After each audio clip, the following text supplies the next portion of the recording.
guess we can get started. Thank you all for being here. Of course, it is a true honor today to have Chair Jay Powell and former Chair and Nobel laureate Ben Bernanke with us today. Thank you very much for being here. I've very much been looking forward to this conversation. I'm sure our audience has too, so let's just get to it. This conference, as everyone knows, is dedicated to the memory of Thomas Laubach.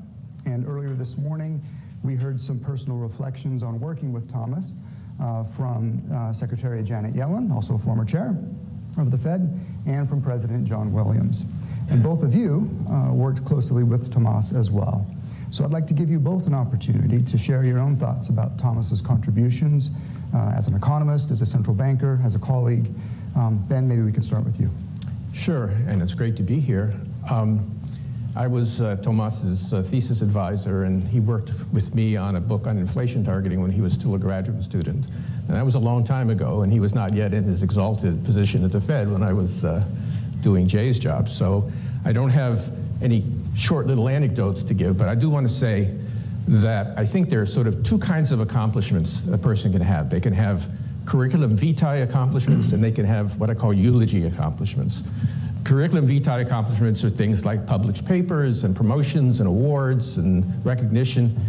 Eulogy accomplishments are the things your family remembers. You know, your kindness, your support, helping other people, and so on. Thomas was one of the few people who scored high on both dimensions. On the CV side, beginning with his work with me, he had a tremendous input into the Federal Reserve's framework, working on inflation targeting, working on the more recent Fed framework.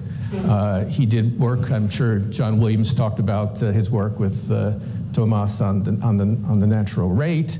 He worked on the effects of deficits on interest rates, again, another contribution. So a person who made a lot of intellectual contributions at important points. But as a person, he was just a very warm, kind, friendly, helpful person, and he was just a joy to work with. And I'm glad to be here to say this about him. Thank you. Jay? Thank you, Trevor. So first of all, let me say this conference is a very fitting tribute to Thomas, and I'm really delighted and honored to be part of it. And let me add my thanks to those of us who made all of this happen here today. So I first met Thomas when I joined the board as a governor in May 2012, almost exactly 11 years ago.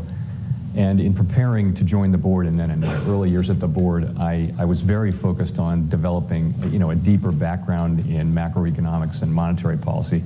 Many people here at the board supported me in that process, too many to name here, but I will say Thomas really stood out. And it was during the process of reading the literature and discussing it that I really started to get to know him. He had this great ability to communicate complicated ideas.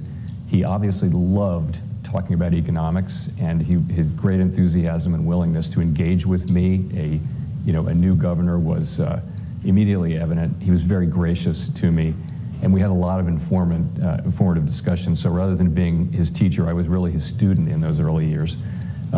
As you know, by the time, as you noted, Trevor, by the time I became chair in 2018, Thomas was the head of the Division of Monetary Affairs. And in that role, he was a trusted advisor to me and to the FOMC. His leadership was particularly important as the FOMC conducted our first ever public monetary policy review. He played a major role in organizing that, identifying key topics, and organizing the staff all through the Federal Reserve System. He also played an absolutely essential role during the critical period of the pandemic at the very beginning, when we were marshaling our forces and our tools to stabilize the financial system and protect the economy from even more dire consequences. And through it all, he did come through as, not just for his dedication, his great intellect, and his mastery of monetary economics, but also just for his kindness as a human being, and just as in being a terrific, great colleague and a great person. Thank you. I think there's a lot of agreement for the sentiments that both of you have expressed. Appreciate that. Before we get to some questions on some current issues, I did want to ask you both about any formative experiences that you may have had that have shaped your views, particularly about your thinking about monetary policy. Paul Volcker, in his oral history interview, tells the story of his mother, who was adamant that he received the same dollar value monthly allowance when he was in college that his older sisters did 10 years prior. And of course, he was not too happy about that because inflation in the interim obviously eroded the real purchasing power of that allowance. So as the story goes, that was the beginning of his personal commitment to price stability. So Jay, do you have any such stories to tell?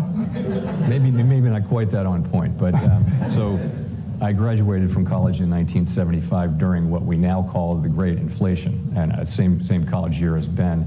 And I started working as a lawyer in the financial sector in the late 1970s. I recall from that time a growing sense that high inflation was essentially a permanent part of the landscape, just something that we all had to accept and deal with, and that the costs of getting rid of it were too high. So you just were getting used to it. Of course, ultimately, the Fed did step up and restore price stability. And one lesson from that era is that price stability is really the foundation of a strong economy, and that the economy doesn't work for anyone without price stability. Another is that high inflation when we have high inflation, it is the responsibility and the obligation of the central bank to restore and sustain price stability. So today, while inflation isn't as high as it was when I was in college, it's nonetheless far above our 2% objective, and many people are currently experiencing high inflation for the first time in their lives. It's not a headline to say that they really don't like it. So we are very aware that high inflation imposes significant hardship as it reduces purchasing power, especially for those who are at the margins of the economy and living paycheck to paycheck and need to use all of their incoming income to pay for food, housing, and transportation and other essentials. And that's why the committee is so strongly committed to returning to our 2% goal. We think that failure to get inflation down would not only prolong the pain, but also increase, ultimately, the social costs of getting back to price stability, causing even greater harm to families and businesses. And we aim to avoid that by remaining steadfast in pursuit of our goals. Thank you. Ben? Well, I had mentors, Dale Jorgensen at Harvard and Stanley Fisher at MIT in particular, but I'm going to tell you about something that happened to me when I was 6 years old. I used to visit my grandparents in Charlotte, North Carolina during the summer, and I would sit on the front porch of their house and listen to my grandmother tell stories about her life. And she told about how she raised her family in Connecticut in the 1930s during the Great Depression. And it was a town that was specializing in shoe manufacture, and during the Depression, a lot of the factories were shut down. And she told me that, it was a very hard time. A lot of the kids went to school in tattered shoes or maybe no shoes at all. And I said, Grandma, why would they do that? And she said, well, because their fathers lost their jobs. Why did they lose their jobs? Because the shoe factory shut down. Now, I was only 6 years old, but I could see the problem with that argument. I said, well, why didn't they just open the shoe factories and make shoes for the children? And she said, it doesn't work that way. But I think it really was a puzzle to me that you had the same productive capacity in 1933 that you had in 1928. And in 1928, people were dancing to Charleston, and in 1933, they were in bread lines. And that really impressed on me, that economics can make really big difference in people's lives. And monetary policy is like that. I mean, it's, as Jay, of course, and all of you well know, that the decisions made in this building have a very broad and real effect on people's lives. And for that reason, besides its intellectual fascination, it's worth studying and understanding. Yeah. Thank you. I know that's certainly a key motivation for many people in this room to be working so hard. Okay, let's now turn to some topics of more current interest. And I'd like to start with the nexus between the financial system and the macroeconomy. Both of you, during your tenures as chair, have faced very significant historic financial crises. Ben, obviously you confronted the global financial crisis, and Jay, the global pandemic. Those episodes were clearly acute, very vivid examples of the connections between the macroeconomy and the financial system, as well as, I think, a good illustration of the role of central banks in such episodes. But Ben, your research, importantly, and the research that you have inspired, has really demonstrated that understanding the connections between the financial sector, credit markets, and banks and the real economy is critical for even understanding traditional business cycles. So with that as background, we have just experienced a period of stress in certain parts of the banking system here in the United States. So I want to get your take on those developments, how you think they match up compared to some previous episodes, and what they might mean for the economy. Well, in some dimension, the recent crisis has followed the standard sequence. I don't know anything about Silicon Valley Bank other than what I read in the paper, so please don't misinterpret this, but it was a classic situation where they had assets that were subject to risk. In particular, as interest rates rose, the value of their long-term assets fell and their capital fell. They had hoped to hedge that by their deposit franchise, where as interest rates rose and interest rates moved more slowly on deposits, that would partially compensate, but they were dealing with customers who were very social media savvy, and that didn't really work. So after the decline in capital, you had the second stage, which is runs, people taking out their money, which ultimately led to the collapse of the bank, despite, I may add, good efforts of the Fed and the FDIC to provide liquidity and provide support for depositors. The third stage of a banking crisis is contagion, and people looked at other banks and said, oh, they look sort of vaguely like Silicon Valley Bank. They got the same number of letters in their name and all kinds of things like that, and that caused people to begin to remove, deposits elsewhere. And finally, the reason this is important is that it ultimately affects credit conditions, and the Federal Reserve is, of course, looking at the effects of bank problems and other financial issues on the extension of credit and therefore on the real economy.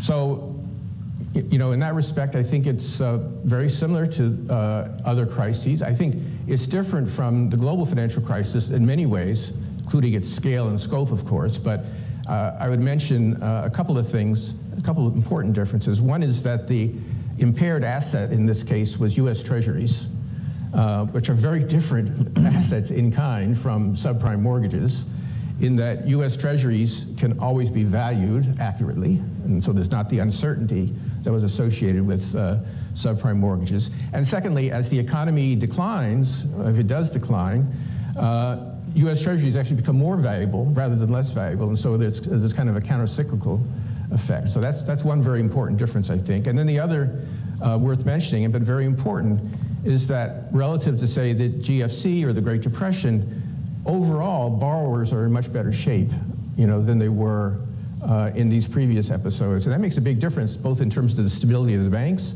and also in terms of the impact on consumer spending and the economy in general. Well, I guess a major reason that situation didn't get worse, and I think the contagion was very much contained, were the forceful actions, Jay, that you and the Federal Reserve took through the use of your liquidity tools, including the creation of the Bank Term Funding Program. However, in deploying these liquidity tools, that has come at, against this backdrop where the preeminent monetary policy concern is high inflation. And that's, of course, a little different from some of the earlier episodes, and has raised renewed discussions about the so-called separation principle, right? And so I wanted to ask you how you think about the use of financial stability tools and liquidity tools as opposed to more traditional monetary policy tools and how they fit together. It's an interesting question, but I want to start by saying, though, that the overall, the banks and the banking system are strong and resilient and well-positioned to deal with the challenges they may face now or in the future. So, as you pointed out, we do have separate tools: monetary policy to achieve our macroeconomic objectives, liquidity, supervisory, and regulatory tools to address financial stability issues. But I see an important distinction between separation, this is the separation principle, separation and independence. Our tools can have separate objectives, but their effects are often not entirely independent. So the tools are complementary almost all of the time because financial and macroeconomic stability are so deeply intertwined. In fact, our consensus statement notes that sustainably achieving maximum employment and price stability depends on a stable financial system. So because they're so intertwined, to me there is not likely to be an absolute and complete separation of the tools, nor is that possible or desirable. And I think as Ben's research and the global financial crisis demonstrated, financial stability affects macroeconomic stability and vice versa. We saw that clearly at the outset of the pandemic. As a result, the tools that we use to address concerns in either arena can and will affect both, especially during extreme circumstances. That said, yes, the tools are separate, they have individual purposes, and most of the time each can be used for its intended purpose without compromising the other. For example, as you pointed out, when banking stresses emerged in early March, we used our liquidity tools, discount window and the Bank Term Funding Program, to make liquidity available to banks that might need it. And that liquidity supported the stability of the financial system without restricting the use of our monetary policy tools to promote price stability. While the financial stability tools help to calm conditions in the banking sector, developments there, on the other hand, are contributing to tighter credit conditions and are likely to weigh on economic growth, hiring, and inflation. So as a result, our policy rate may not need to rise as much as it would have otherwise to achieve our goals. Of course, the extent of that is highly uncertain. So. Yeah, thank you. And of course, I think the effectiveness of those tools is reflected in the fact that the FOMC has actually raised interest rates twice since the emergence of the banking strains. Of course, the purpose of that is to confront the inflation issue, which brings us to our next topic, which is in fact inflation. In the pandemic and the aftermath, we've had many renewed discussions of the important and classic textbook distinction between supply shocks and demand shocks, and in particular the particular challenges that a supply shock can present to a central bank. And that's also raised a lot of questions in academia and in policy circles as to whether or not the inflation process post-pandemic is going to look quite different than prior. Jay, maybe we can start with you. A number of folks have argued that we are entering a new period where supply shocks will be more frequent. Would love to hear your views on whether you think that's a possibility and what that might mean for central banks. So it's a great question, and it's one I think we'll be dealing with for quite a long time. And I'd say it's certainly possible that we'll see continued supply shocks. I also think it's just very hard to forecast that with any confidence. As Yogi Berra is thought to have said, Ben, you're the baseball expert, you can confirm or deny this, but it is difficult to make predictions, especially about the future. So I think that the best we can do at this stage is probably to just identify the factors that we think can lead to further negative supply shocks. I will say that, though, that positive supply shocks related to globalization largely probably contributed significantly to the period of low inflation that either ended or was interrupted by the onset of the pandemic. And I'm thinking there of the vast increase in global labor supply, the development of efficient global supply chains, facilitated by technological advances and things like that. And I would say those positive supply shocks do not seem likely to be repeated.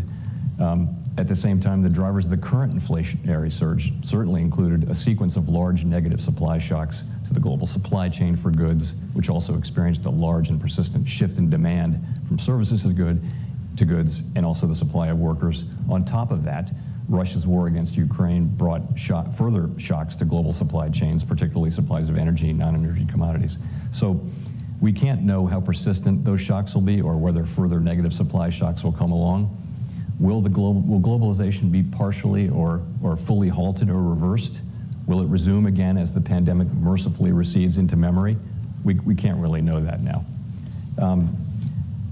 But for policymakers, the bottom line is that central banks will continue to be responsible for providing price stability, and that will require us to navigate whatever additional supply shocks do occur. So as Tomas and Ben and their co-authors wrote in the inflation targeting book, what a central bank can do is control inflation. And that is true over time, even in the presence of supply shocks, should they come.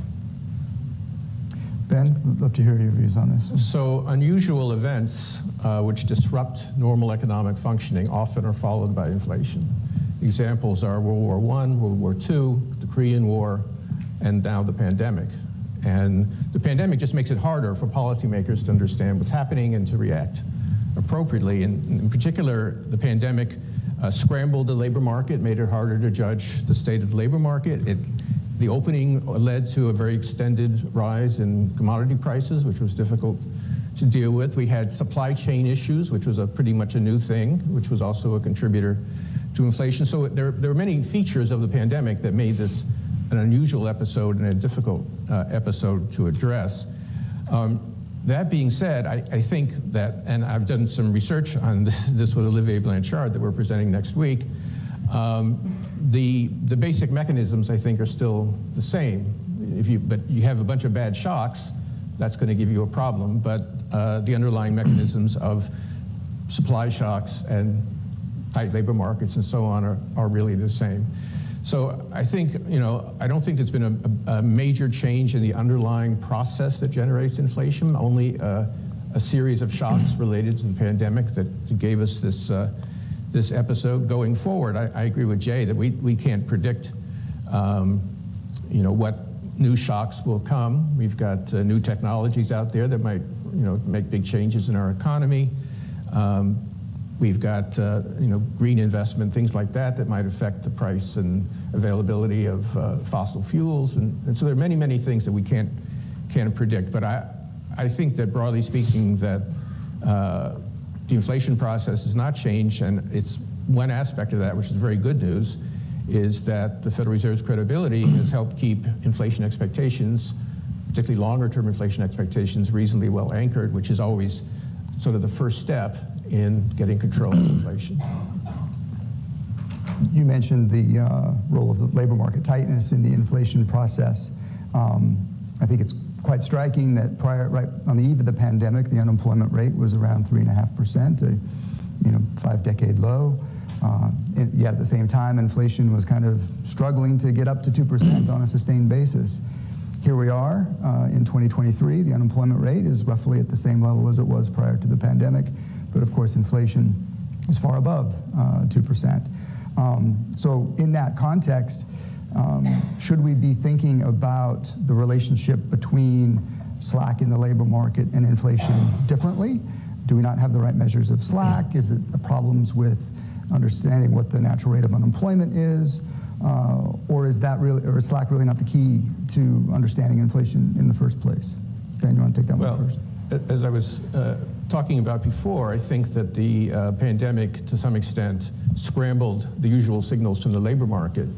And the Federal Reserve, over time, has begun to put more weight on things like the vacancy to unemployment ratio, which seems to give a better signal in a period of change when the labor market matching process is in change than the unemployment rate.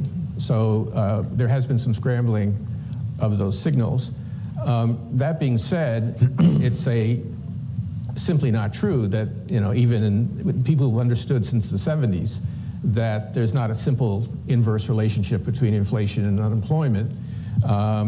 In particular, what can break that relationship is supply shocks. And so during the 70s, we didn't particularly have tight labor markets most of the time. We had high inflation, A, because we had oil price shocks, which the Fed did not respond to adequately, B, because inflation expectations were not well anchored, and there was a strong tendency for price increases to feed into wage increases, to feed into price increases. So because of the presence of supply shocks and inflation expectations dynamics, there's no reason why low unemployment and high inflation can't coexist. But the remedies might be, depending on the situation, might be somewhat different.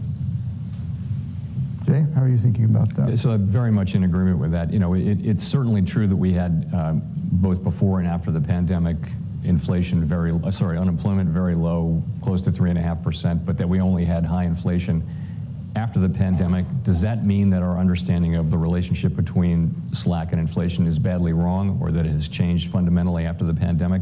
And my answer would be tentatively no to both of those questions. I think what really is different this time was the series of unexpected and persistent supply shocks that featured in the inflation process. I don't think labor market slack was a particularly important feature of inflation when it first spiked in spring of 2021, By contrast, I do think that labor market slack is likely to be an increasingly important factor in inflation going forward. In particular, inflation in non-housing services is showing signs of real persistent.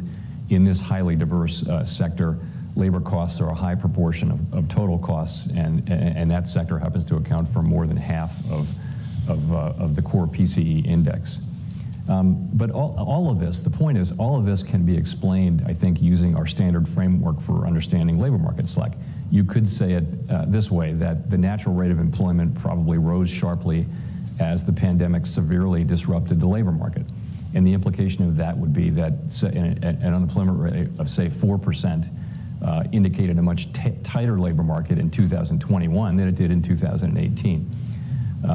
And as Ben mentioned, of course, after the pandemic, we began looking at much more closely at alternative measures, particularly vacancies, but also quits, which have been signaling even greater tightness than the unemployment rate alone might have thought to have been to signal. I mean, to put some numbers on it, we at the end of 2018 and the end of 2021, we had 4% roughly unemployment in both cases. In 2018, the vacancies to unemployment ratio was 1-to-1 essentially. In 2021, it was 2-to-1. And that was a much better indicator, obviously, at that time of the simple standalone unemployment rate. Although, as I mentioned, you could also think of it as the natural rate being highly elevated. The other thing is, it may also be the case that the Phillips curve has steepened, meaning that inflation has returned, at least for now, to being more responsive to changes in the labor market slack. But the Phillips curve was once thought to be fairly steep after flattening. Relationships in the economy, like the Phillips curve, evolve over time, so I would not characterize that as a problem for our understanding of inflation. Very good, thank you. Maybe we can pivot here to the topic of central bank communications. It's widely understood now that the better the public understands the conduct of monetary policy, the more effective it will be. But fostering that type of understanding really requires a lot of communications, and of course that can be hard. Both of you have been powerful advocates for advancing monetary policy communications, both with an eye toward making policy more effective, but also for the purposes of promoting transparency and accountability. Ben, you've obviously played a critical role here, advancing the FOMC's communications, including the introduction of press conferences after FOMC meetings, the introduction of the summary of economic projections. So what changes over this period since the communication, say, revolution began, would you highlight as being some of the most effective, most important, and where do some remaining challenges exist? Well, let me talk about communication, because I think you need to understand that it serves multiple purposes. I mean, one of its purposes, the narrow purpose, is to try to align market expectations with the Fed's own thinking. I think that goes back to Alan Greenspan. If you go back to 1994, the first FOMC statement, I mean, since then, the Fed has tried at least to give some indication of what it's thinking and what it sees as the risks to the economy. But beyond that, you mentioned transparency and accountability. This is a powerful institution. It's very important that it be accountable to the Congress and to the public, and the best way to do that is explain what we think, what we're doing, and how we're going to go about that. There's other reasons for communication. One I would talk about is feedback. We're having a conference here. If the Fed puts out the issues that it's concerned about, economists will write articles or tweet and respond to that. Or in the case of the Fed Listens program, maybe it would be more ordinary people who are explaining how monetary policy affects them. One final thing I would mention is diversity of views. Because the Fed has a consensus culture and there are very few dissents normally, the outside perception is the Fed is subject to groupthink, which of course is possible, but with people talking about their own views and explaining why they see the economy as they do, it does, I think, at least to some extent, show that there is a range of opinion on the committee. In terms of tools, I guess I do feel proud about the press conferences, which I introduced 4 times a year after the summary of economic projections, in which Chair Powell has taken to an art form. I think also, just the inflation target, the forecasts that we release, and there's a cultural change, which some people don't like, but I think on net is good, which is, it used to be, if you look back at speeches in the Greenspan era, the president of the Federal Reserve Bank of Minneapolis, would talk about, harvests or something, wouldn't talk very much about the global or national economy. Now you have a lot of people talking about, the different aspects of the Federal Reserve's views, and again, that contributes to both market transparency and also to accountability to the local constituency and to the national constituency. Jay, you of course have continued to push forward on the communications and transparency fronts. Welcome your thoughts. I think the broader setting is that transparency is especially important today. Polling data show that many important public and private institutions globally have struggled to retain the public's trust and support in recent years. Now, we're an institution that serves a critical public mission, but to be here and work here is to know that the particulars of what we do and how we do it are not generally top of mind for most people. And on top of that, we have a critical and a rare grant of independence. And all of that, to me, means that we have a special obligation to explain ourselves clearly, what we do, why we do it, to provide transparency to the public and their elected representatives in Congress, so that we can earn and deserve their trust and support. And that's a critical task if we are going to sustain our democratic legitimacy through this interesting period. My colleagues and I really take that as a primary and affirmative, proactive obligation, and not something we see as a burden or of second-order importance. So in that spirit, to your point, we have followed the example of Chairman Greenspan, beginning in 1994 with the first post-meeting statement, through Ben's innovations, and Janet as well, in looking to foster greater transparency and accountability. And a couple of examples: we now do a press conference after every meeting, not just every other one. We have greatly expanded our congressional outreach to be certain that we hear directly from lawmakers on an ongoing basis, so that they have the information that they need to conduct appropriate oversight. As I mentioned, in 2019 and 20, we conducted a public review of our monetary policy framework, seeking input from a broad range of people and groups all around the country. We've also significantly expanded transparency beyond monetary policy. For example, we now publish semi-annual financial stability and supervision and regulation reports. Of course, there are always communication challenges, especially I find about communicating the uncertainty that attends our assessments of economic conditions and the outlook. And the good example of this is, despite our persistent efforts to explain otherwise, the policy paths from the SEP seem regularly to be taken as a firm plan or a committee decision, rather than what they are, which is a compilation of individual participants' best assessments on a particular day of appropriate policy, under the assumption that conditions evolve in line with their baseline forecasts. So that's just a challenge that we constantly face in the context of great uncertainty. Despite that, I would say, though, that the summary of economic projections has actually been very useful during this tightening cycle, as markets have looked ahead and priced in future rate hikes, long before they're actually implemented. Your last point really brings up the idea of communications as being an effective policy tool. And I guess the key element of that is the use of forward guidance. Jay, in one school of thought, forward guidance is a tool that should really only be deployed when interest rates are at the effective lower bound. And so you can no longer provide accommodation by lowering rates further, and so you do so through communicating about the policy path in the future. But another school of thought, forward guidance should be just a regular part of communicating with the public to convey the committee's policy intentions, even far away from the effective lower bound. Where do you come out in that debate? Well, I do think it depends on circumstances. I do think that forward guidance can be useful when policymakers have a materially different or clearer view of the likely path of policy than does the interested public. I would agree at the effective lower bound when we need to provide more stimulus by indicating an intent to keep policy accommodative longer than the public expects. There's a use case there. I also would say, though, that communication comes with a cost of misinterpretation, and it also may limit flexibility. So I think we should use forward guidance sparingly when the course of policy is either reasonably well understood or, on the contrary, is so dependent on uncertain future developments that little really can be said constructively about the future. And a good example of that was the March 2020 FOMC meeting. The pandemic shutdowns were just beginning. The level of certainty was almost unimaginable, and we chose not to issue an SEP at that point. Really, our view was that releasing a forecast at that time might have been more of an obstacle to clear communication than a help.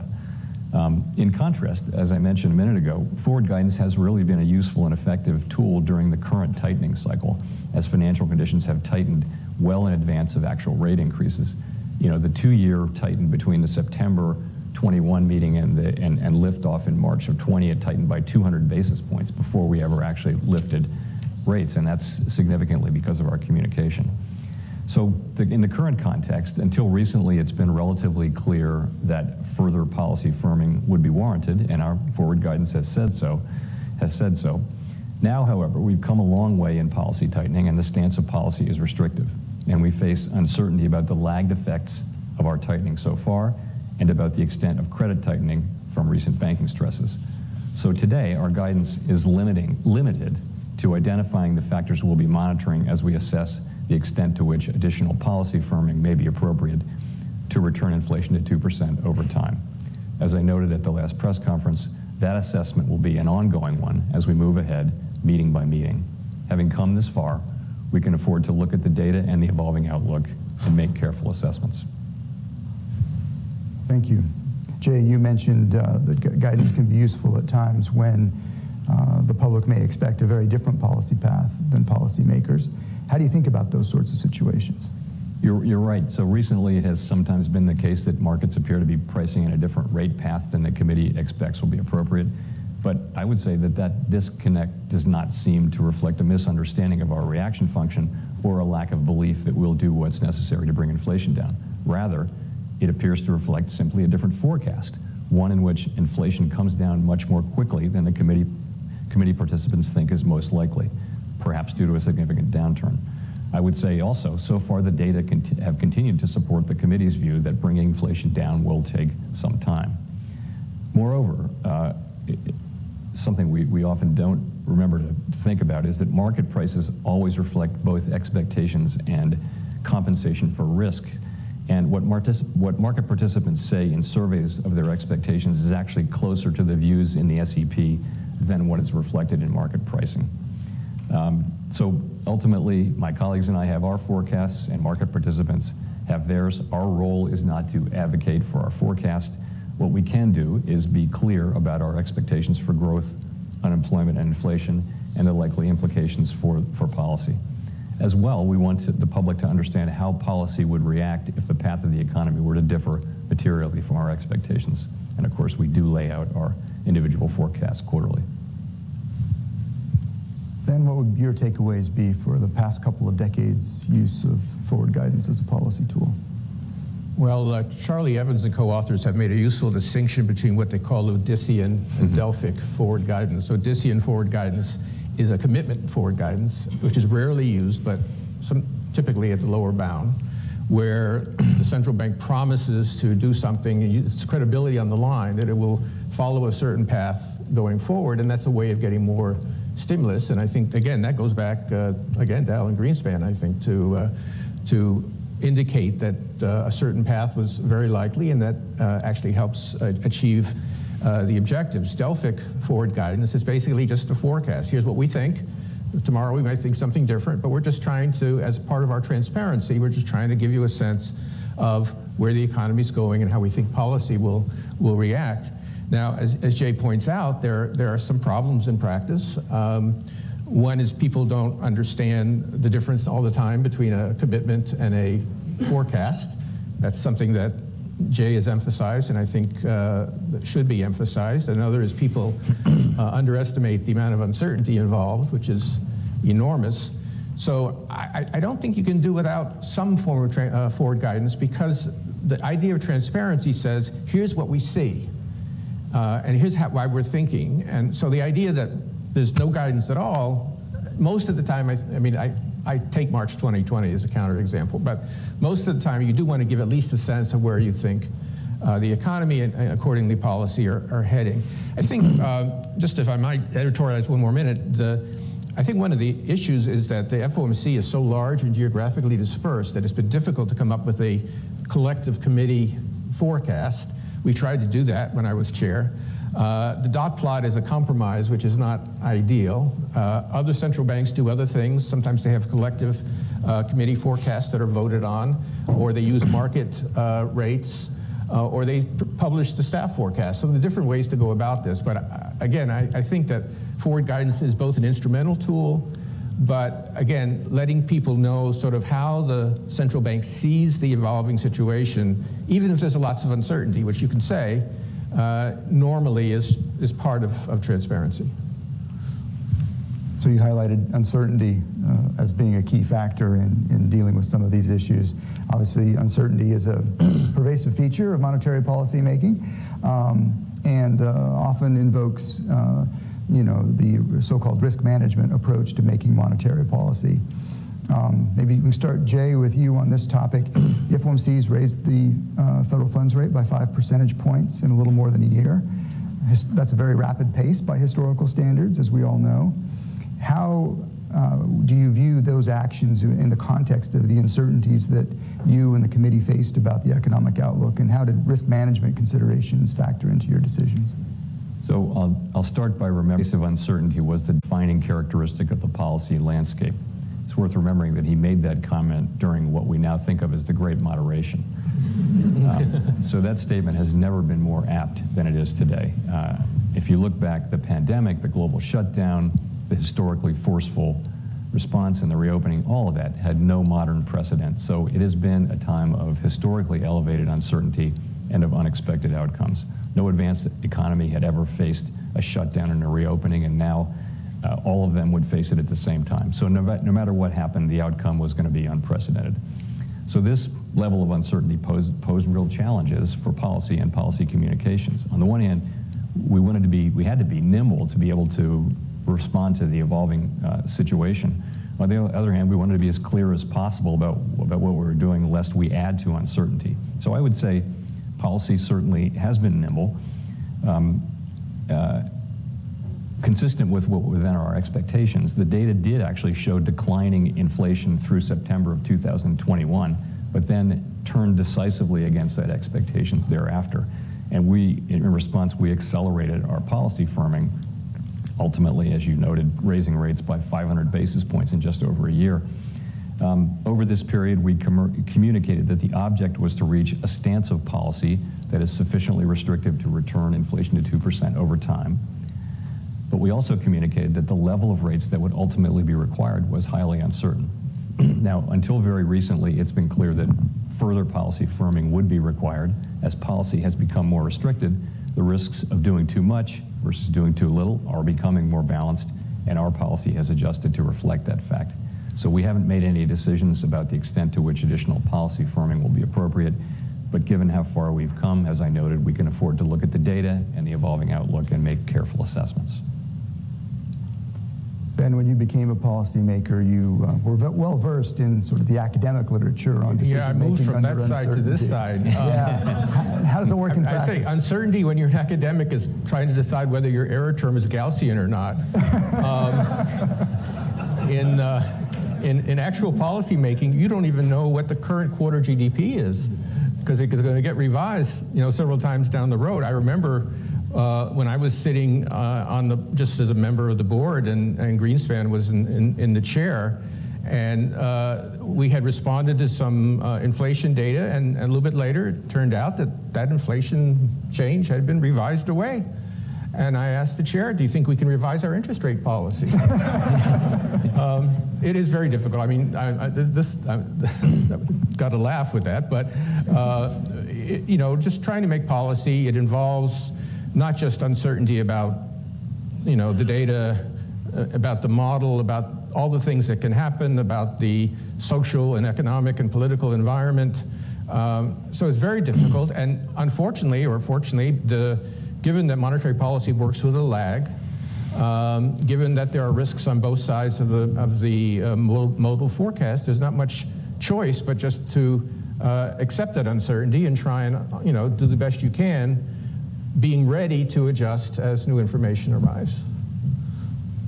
Very good, thank you. We are getting close to the end of our allotted time. Maybe we could wrap up with just a question looking ahead. Jay, maybe we can start with you. What would you point to as some of the key issues that will be most relevant to the research community as well as to the policymaking community? So I guess I would start with the labor market, and what we talked about earlier of vacancies in particular, and the beverage curve, and the whole discussion over whether the extraordinarily high level of surplus demand in the labor market can be lessened through the vacancies channel without a significant increase in unemployment. That would be more akin to what has happened in all prior cycles, or most prior cycles. So that's going to be a question that we will resolve empirically, but I think we're learning new things about the workings of the labor market, at least in this one situation. I think on monetary policy, it's going to be interesting to look back and try to understand how inflation spread from what was very, at the beginning, very focused on the goods sector due to the rotation of demand from services to goods, and the tremendous amount of support that goods purchases got from fiscal and monetary stimulus. How did it spread then through really into the service sector, where it now significantly resides? I think we're seeing much progress on goods, and we have progress in the pipeline on housing services, but where we see persistent inflation is now in the service sector. So what is the mechanism by which that happens, and what are the implications? Ben, you have the last word. Well, I think one of the things that I would urge researchers to look at is the relationship between monetary policy and financial stability. A very, very difficult relationship. If you read the papers, you see that everybody has a very strong opinion about this subject, but they don't necessarily correlate. As Mark Twain once said, the things you don't know can hurt you as much as the things that you know for sure but ain't so. I think that we really do not understand, to the extent that we need to, the relationship between different aspects of monetary policy, risk-taking, balance sheet behavior, et cetera. It's just something, there's a lot of good work being done, don't get me wrong, but I think we need to understand much better what the channels are, and to quantify the relationship so that we can think about to what extent we need to take that into account in monetary policy. Very good. Well, let me thank both of you tremendously for sharing your perspectives with us today. It's been a highlight of our conference honoring Thomas Laubach, and so thank you very much. Round of applause.